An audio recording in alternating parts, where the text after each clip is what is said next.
بسم الله وبه أستعين والصلاة والسلام على رسول الله الصادق الوعد الأمين وبعد.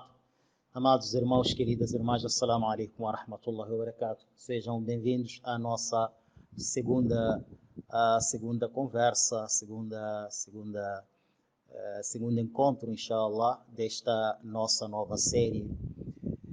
Estivemos a falar na primeira intervenção alguns fatores que nós devemos tomar como importantes para termos sucesso nisto que se chama admoestação, nisto que se chama aconselhar, convidar alguém para a prática de benfeitoria e admoestar alguém para sair da má-feitoria.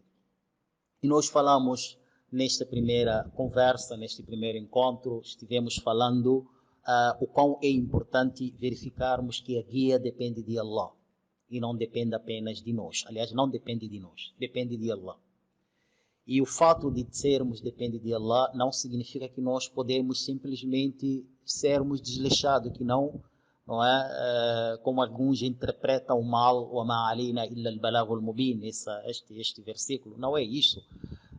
Em que a nossa missão é simplesmente transmitir a verdade, não é assim. Você deve se preocupar em usar todos os meios usados pelos bons pregadores. E dentre os bons pregadores são os profetas, não há dúvida alguma. Então, é necessário que todos nós usemos todos os mecanismos, metodologias que o próprio profeta Muhammad sallallahu alaihi wasallam usou para alcançarmos aquele sucesso que ele alcançou. Afinal, como no nosso convite nós estivemos falando, queríamos todos nós saber o que está acontecendo, qual é esta diferença, por que os muçulmanos do tempo do Nabi eram receptores da mensagem de forma, digamos assim, com tanta sede, buscavam, logo aplicavam, e nós hoje não. O que está acontecendo? Meu amado irmão, minha querida irmã, no meio desta situação que estivemos aqui a focar, que é o termos certeza que nós precisamos de auxílio de Allah, precisamos de ajuda de Allah. Ajuda em tudo. Quando iniciamos, o que vamos falar, como é que aquilo que vamos falar vai dar efeito naquele indivíduo que será receptor da nossa mensagem. Explicávamos nós, auxiliando-nos com o Hadith al-Qudus, que hadith narrado por Abu Huraira, hadith autêntico, que o Nabi alayhi salatu wassalam nos fala que Allah disse para nós nos aproximar a Allah. Allah disse: وَمَا تَقَرَّبَ إِلَيَّ عَبْدِي بِشَيْءٍ أَحَبَّ إِلَيَّ مِمَّا افْتَرَضْتُهُ عَلَيْهِ. Falamos muito aqui sobre praticarmos aquilo que é obrigatório por parte de Allah a nós. Tudo que é obrigatório precisamos de praticar o máximo, certo? E depois daí seguimos com a sucessividade e a continuidade da prática de benfeitorias facultativas. Depois disto, nós teremos o primeiro triunfo do Da'wah. Qual é o triunfo? De Allah aceitar a nós quando suplicamos para que alguém seja guiado. Isso é primeiro. Para Allah aceitar de nós que eu vou chamar o meu irmão que está perdido, e Allah faça com que as minhas palavras toquem o coração do meu irmão e ele abandone aquelas má-feitorias. Porque Allah subhanahu wa ta'ala neste hadith disse: وَمَا يَزَالُ عَبْدِي يَتَقَرَّبُ إِلَيَّ بِالنَّوَافِلِ حَتَّى أُحِبَّهُ. Enquanto meu servo praticar as benfeitorias facultativas, os nawafil, se ele realizar os nawafil, continuar a realizar o nawafil, então ele continua com esta prática de benfeitorias facultativa, ele quer continuar a se aproximar de mim. Então nós estaremos nos aproximando a Allah depois de cumprir com o obrigatório e seguirmos com o cumprimento constante das ações facultativas. Com isto, Allah amar-nos-á. Allah amar-nos-á. E depois de nós sermos amados por Allah, o que mais nós podemos desconseguir? Allah subhanahu wa ta'ala disse: فَإِذَا أَحْبَبْتُهُ, se eu o amar, كُنْتُ سَمْعَهُ الَّذِي يَسْمَعُ بِهِ.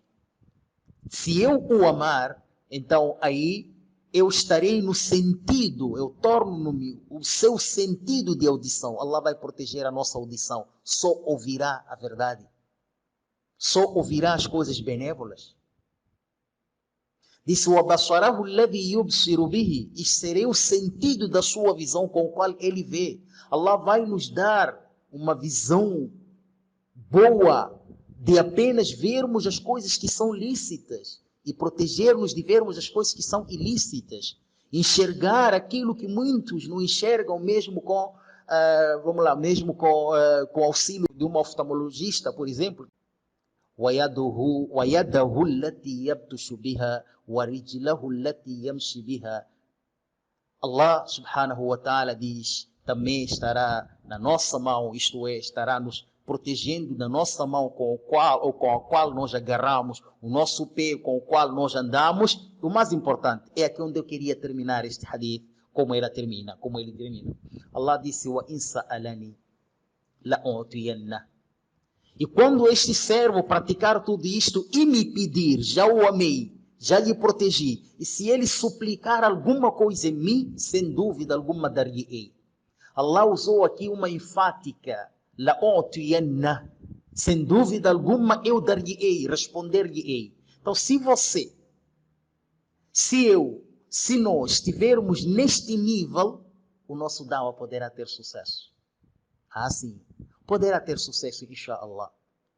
Wala in ista'adhani la'u'idhanna. E se ele pedir refúgio, proteção em mim, eu dar-lhe-ei essa proteção, eu proteger-lhe-ei. Subhanallah.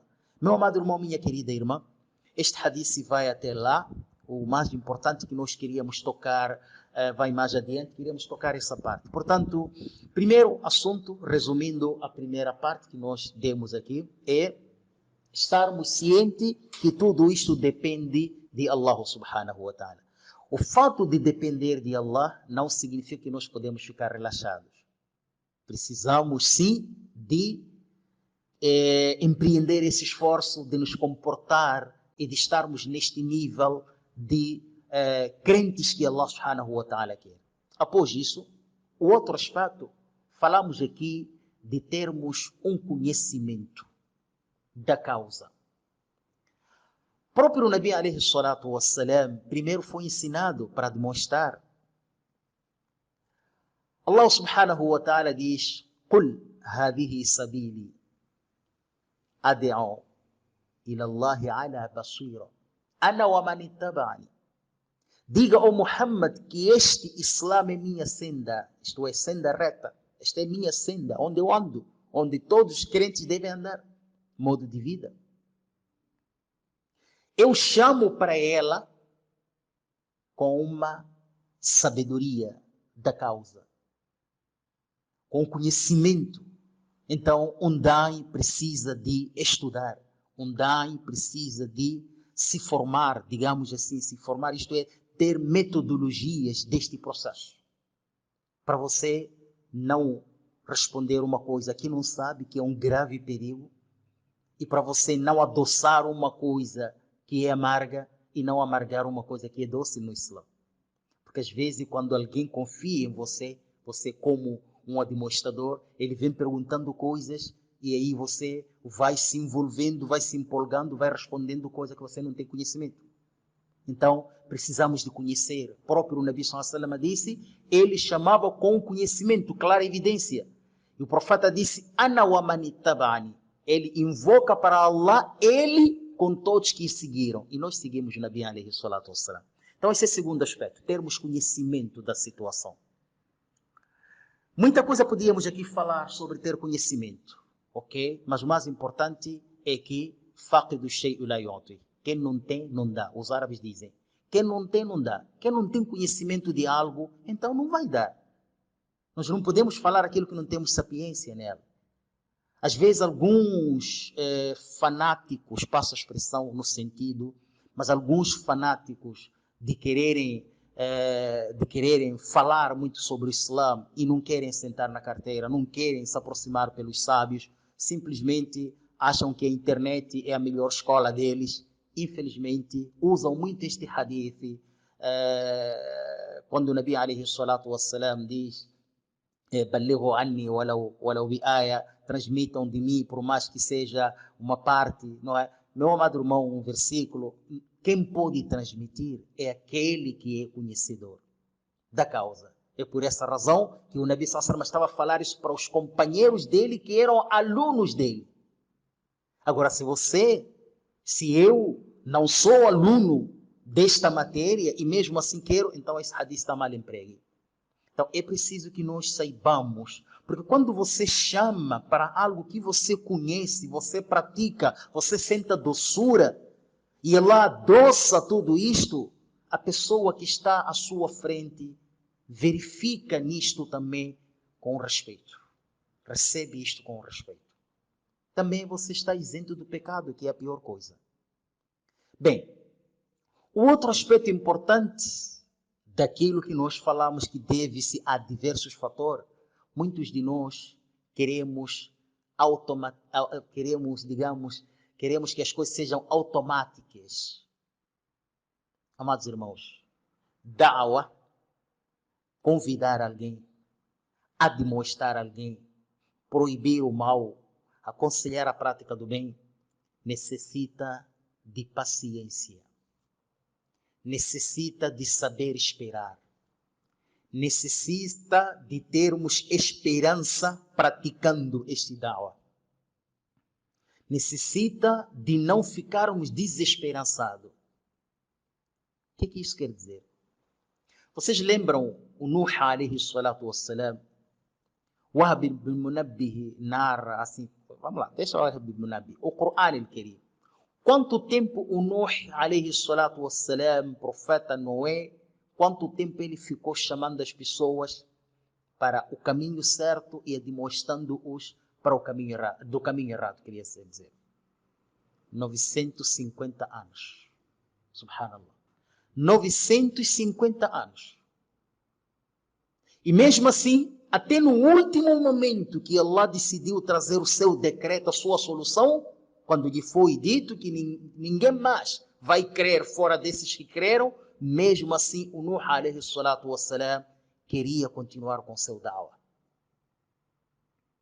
O Nabi alayhi salatu wassalam começou a chamar, a convidar o seu tio, que chamava de pai, Abu Talib, desde que ele tornou-se profeta Muhammad.